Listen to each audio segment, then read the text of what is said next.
오늘은 사무엘하 3장 6절에서 16절까지 말씀인데요.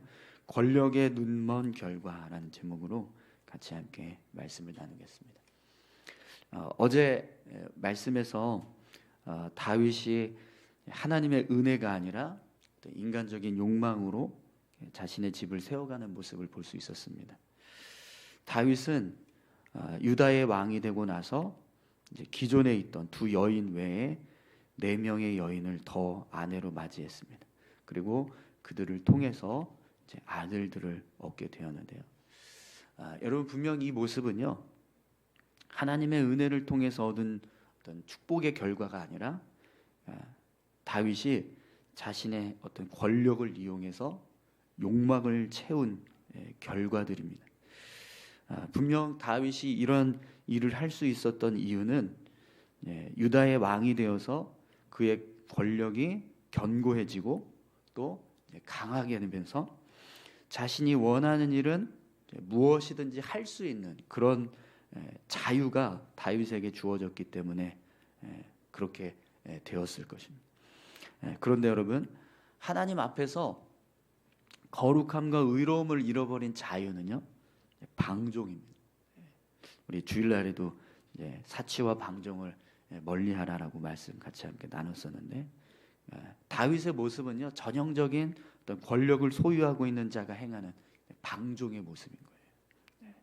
자신이 가지고 있는 어떤 권력이 이제 마치 무소부재한 것처럼 그렇게 자기가 하고 싶은 대로 그냥 행하는 그런 삶을 살아가는 거죠. 그런데 분명 그 모습은요, 하나님 앞에서 옳지 못합니다. 아무리 왕이라도 하나님 앞에 서 있다는 걸 기억하고 자신이 하고 싶은 대로 그냥 살아가는 것이 아니라 늘 하나님 앞에서 합당한 모습을 행하기 위해서 힘써야 되는데, 다윗이 이 유다 왕으로 이제 세워지고 나서 그 이제 왕권이 점점 견고해져 가니까 조금씩 그 안에 권력에 어떤 이제 사로잡혀서 자기가 원하는 대로 행동하고자 하는 그런 이제 모습들이 조금씩 이제 보여지고 있는, 오늘 그 모습을 우리가 어제 말씀을 통해서 보았는데요. 여러분, 어제 말씀을 보면서 이제 다윗이 이제 6 아들을 이제 낳았다라고 했지만 그들의 인생이 어떻게 흘러갔는가, 또 그들이 만들어낸 인생의 결과들이 어땠는가 우리가 같이 함께 나눴잖아요. 다윗의 탐욕으로 만들어진 가정의 모습, 그 모습은요, 화합과 사랑이 아니라 시기와 질투와 다툼과 증오로 가득했던 그런 가정의 모습이 되었다는 것을 우리가 성경을 통해서 분명히 확인할 수 있습니다. 여러분, 탐욕으로 채워진 어떤 삶의 모습은요, 결국에는 죄의 결과들을 만들어낸다는 사실을 우리가 말씀을 통해서 보게 됩니다. 오늘 저와 여러분들의 삶이요, 이런 탐욕과 어떤 욕망으로 채워진 삶이 아니라 하나님 은혜 안에서 믿음의 삶을 채워가실 수 있기를 소망합니다. 그런데 오늘 본문의 내용도 마치 어제 말씀의 연장전인 것 같아요. 오늘 본문에 나오는 내용들을 보면 또 이렇게 권력에 눈이 먼 사람들이 탐욕을 행하는 어떤 그런 결과들을 지금 소개하고 있습니다. 그 모습을 좀 같이 함께 살펴보면서 왜 이런 일들이 일어났는가 함께 좀 묵상했으면 좋겠습니다. 우선 6절에서 7절까지 말씀 함께 보겠습니다. 사울의 집과 다윗의 집 사이에 전쟁이 있는 동안에 아브넬이 사울의 집에서 점점 권세를 잡으니라. 사울에게 첩이 있었으니 이름은 리스바요 아야의 딸이더라. 이스보셋이 아브넬에게 이르되 내가 어찌하여 내 아버지의 첩과 통간하였느냐 하니. 아멘. 사울의 집안이 이 아브넬에 의해서 계속 이제 어떤 주장을 당하는 그런 상황이 되었습니다. 이스보셋이 왕이 되어서 이스라엘을 다스리는 자리에 있었지만 그의 왕권은 점점 약해져가고 오히려 그 안에서 아브넬의 권력은 더 힘을 얻게 되었던 거죠. 점점 더 강성해지는 모습을 이제 말씀하고 있습니다. 그래서 그 결과로 일어난 한 가지 사건을 이야기하는데요. 아브넬이 사울의 첩인 리스바와 통간을 합니다. 권력의 눈이 머니까 이제 사울의 아들이 왕으로 있음에도 불구하고 그걸 전혀 아랑곳하지 않고 사울의 첩이었던 리스바와 통간을 행하는 그런 이제 어떤 악행을 저지르는 거죠. 이 권력의 눈이 먼 사람들은요, 이렇게 자신이 하고 싶은 대로 행하는 겁니다. 지금 아브넬의 모습은요, 그런데 단순히 그냥 권력의 눈이 멀어서 이런 일을 행하였다라고 그렇게 볼 수가 없는 것이, 지금 이어지는 말씀들을 보면 지금 아브넬은요, 하나님을 망각하고 있습니다. 하나님 앞에서 자신이 악한 행위를 하고 있다라는 걸 전혀 인지하지 못하고 있다라는 걸 알 수 있어요. 여러분, 우리 8절에서 10절까지 말씀 함께 보겠습니다. 아브넬이 이스보셋의 말을 매우 분하게 여겨 이르되 내가 유다의 개 머리냐, 내가 오늘 당신의 아버지 사울의 집과 그의 형제와 그의 친구에게 은혜를 베풀어 당신을 다윗의 손에 내주지 아니하였거늘 당신이 오늘 이 여인에게 관한 허물을 내게 돌리는도다. 여호와께서 다윗에게 맹세하신 대로 내가 이루게 하지 아니하면 하나님이 아브넬에게 벌 위에 벌을 내리심이 마땅하니라. 그 맹세는 곧 이 나라를 사울의 집에서 다윗에게 옮겨서 그의 왕위를 단에서 브엘세바까지 이스라엘과 유다에 세우리라 하신 것이니라. 아멘. 아멘. 이스보셋이요, 어찌하여 내 아버지의 첩과 통간하였느냐, 이렇게 아브넬을 책망했습니다. 그런데 아브넬은 그런 이스보셋의 책망을 듣고 오히려 이스보셋을 향해서 화를 냅니다. 자신의 어떤 그런 악한 행위를 지적했다고 화를 내고 있어요. 자신의 어떤 죄된 모습이 발각이 되는데 그걸 부끄러워하거나 두려워하는 모습이 아니라 오히려 더 당당해합니다. 거기다가 이제 아브넬은요, 마치 자신이 이 이스보셋을 그의 가족들과 함께 다윗에게 다 넘길 수 있는데도 불구하고 그렇게 하지 않고 이스라엘의 왕으로 세워줬는데 그 은혜도 모르고 지금 오늘 본문을 보면 여인의 허물을 자신에게 돌리려고 한다, 이렇게 이야기를 해요. 그러니까 내가 잘못한 게 아니라 저 여인이 잘못한 행위인데 그 여인이 잘못한 걸 나한테 지금 이렇게 덮어 씌우려고 한다, 이렇게 이야기를 하는 거죠. 그러면서 이제 심지어는 이스보셋을 협박합니다. 이 나라를 다윗에게 넘기겠다, 이렇게 협박을 해요. 여러분, 분명히 이 모습은요, 하나님 앞에서 악한 모습이 될 겁니다.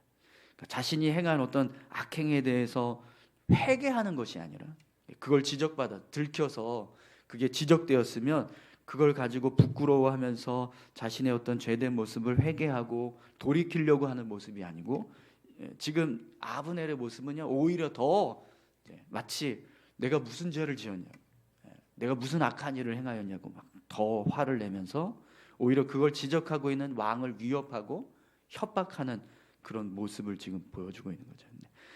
이 모습은 그냥 교만한 정도가 아니라 하나님을 망각하는 거예요. 나라가 세워지고 누군가 왕이 되어지고 또 나라를 다스리는 이 모든 상황들을 마치 자신이 주관하고 있는 것처럼 그렇게 이야기하는데, 아무리 권력이 있고 자신이 그런 일을 하고 있다 할지라도 사실 그 모든 일들의 어떤 주관자는 하나님이 되셔야 한다는 걸 고백을 해야 되는데, 지금 아브넬은요, 내가 마치 다 행한 것처럼 자신이 주인이 된 것처럼 그렇게 고백을 하는 거죠. 이 모습은 분명히 이 권력에 눈먼 사람이 교만해져서 하나님을 망각한 채 살아가는 어떤 죄된 모습을 보여준다고 할 수 있습니다. 그래서 여러분, 결국에는 아브넬이요, 어떻게 되죠? 이제 우리 3장 이제 후반부에 가면 나오지만 요압에 의해서 암살을 당해요. 요압이 칼로 그 배를 찔러서 죽이게 되는데 살해를 당합니다. 비참한 죽음을 맞이하게 되는 거죠. 하나님 앞에서 교만하게 행하고 악행을 저지르니까요. 결국에는 그렇게 인생이 망하는 겁니다. 여러분, 이런 아브넬을 향해서 그런데 오늘 본문 말씀을 보면 이제 이스보셋이 두려워서 아무 말도 못했다라고 기록을 해요. 11절 말씀 한번 보시죠. 이스보셋이 아브넬을 두려워하여 감히 한마디도 대답하지 못하니라. 아멘. 이스보셋은 사실 정말 이 아브넬의 힘을 덧입어서 이스라엘의 왕이 되었습니다. 그러니까 인간의 힘을 빌려서 자신의 자리를 세운 거죠. 그러니까 어떻게 돼요? 그 힘에 의해서 정말 아무것도 할 수 없는 굴복당하는 그런 이제 허수아비 같은 모습을 지금 보여줍니다. 사람의 힘을 빌리면, 사람의 힘만 의지하면 결국에는 그 힘에 의해서 아무것도 행하지 못하는 그런 삶을 살아가게 되는 거죠. 여러분, 오늘 저와 여러분들이 하나님을 기억하시고 또 하나님을 의지하며 살아갈 수 있기를 소망합니다.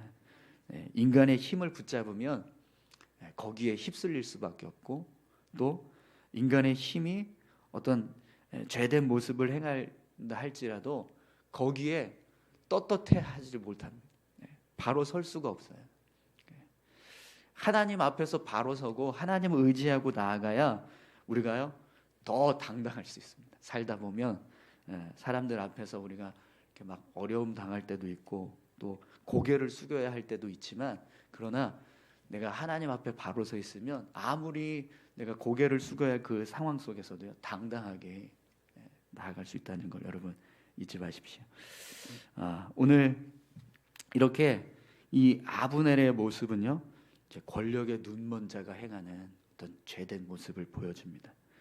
그런데 오늘 이 아브넬의 모습이요 누구에게 이어지냐면 다윗에게 이어져요. 사실 다윗에게서는 이런 모습이 좀 안 보였으면 좋겠는데, 어제 말씀에서도 그렇고 오늘 이제 본문 말씀도 그렇고 다윗도 이런 모습을 계속 보여줍니다. 여러분 12절 13절 한번 보시겠어요? 아브넬이 자기를 대신하여 전령들을 다윗에게 보내어 이르되 이 땅이 누구의 것이니까? 또 이르되 당신은 나와 더불어 언약을 맺사이다. 내 손이 당신을 도와 온 이스라엘이 당신에게 돌아가게 하리이다 하니, 다윗이 이르되 좋다. 내가 너와 언약을 맺거니와 내가 내게 한 가지를 일을 요구하노니 나를 보러 올 때 우선 사울의 딸 미갈을 데리고 오라. 그래야지 아니하면 내 얼굴을 보지 못하리라 하고. 아멘. 아브넬이 이스보셋 몰래 다윗과 언약을 체결하기 위해서 전령을 보냈습니다. 지금 이 모습만 봐도 사실은 하나님 앞에서 선한 모습이 아니거든요. 그런데 다윗이요 이 아브넬의 어떤 이 협조 요청을 받아들여요. 그래? 좋다. 그러면서 내가 너와 언약을 체결하겠다. 그렇게 하면서 이제 이 아브넬과 이제 언약을 체결하는 것, 제안을 받아들이는 모습을 보게 됩니다. 여러분, 지금 이 모습은요 하나님을 통해서 다윗이 이스라엘의 왕으로 견고해지는 모습이 아니라 인간의 힘을 빌리고 있는 거예요. 아브넬의 힘을 도움을 받아서 다윗이 이스라엘의 왕으로 이제 등극하게 되는 그 과정은 사실은 하나님이 기뻐하시는 모습은 아니라고 생각합니다. 왜냐하면 하나님께서 유다 왕으로부터 이 다윗을 왕위에 오르게 하신 이유는 그 왕권이 점점 더 강성해져서 자연스럽게 이스라엘 백성들조차도 다 다윗에게 왕위를 계승할 수 있는 그런 권한을 이양하도록, 그렇게 그걸 순리대로 풀어가려고 하신 건데, 지금 이 모습은 분명히 하나님이 원하시는 어떤 순리의 모습이 아닌 거예요. 그런데 오늘 본문에 보면 그런 어떤 이제 하나님 보시기에 기뻐하시지 않는 방식으로 이 이스라엘을 통일시키려고 하는 그런 과정을 지금 하고 있는데, 거기에다가 다윗이 어떤 걸 요구하고 있죠? 이 맹약을 받아들이면서 조건을 내걸었는데 뭘 조건을 내걸었죠? 미가를 데려오라고 그럽니다. 미가를. 네. 왜 미가를 데려오라고 그럴까요? 네. 뭐 정치적인 어떤 뭐 이유가 있기는 하지만 그래도 굳이 미가를 데려오라고 할 필요가 뭐가 있습니까? 그죠? 다른 거를 요구해도 되는데. 여러분 14절 말씀을 한번 보시겠어요? 다윗이 미가를 데려오라고 말하는 그 내용을 한번 보세요. 다윗이 사울의 아들 이스보셋에게 전령들을 보내 이르되 내 처 미가를 내게로 돌리라. 그는 내가 전에 블레셋 사람의 포피 100개로 나와 정혼한 자니라 하니. 아멘. 네. 마치 내 것인데 내가 빼앗겼으니 다시 돌려달라 이렇게 아주 당당하게 요구를 합니다.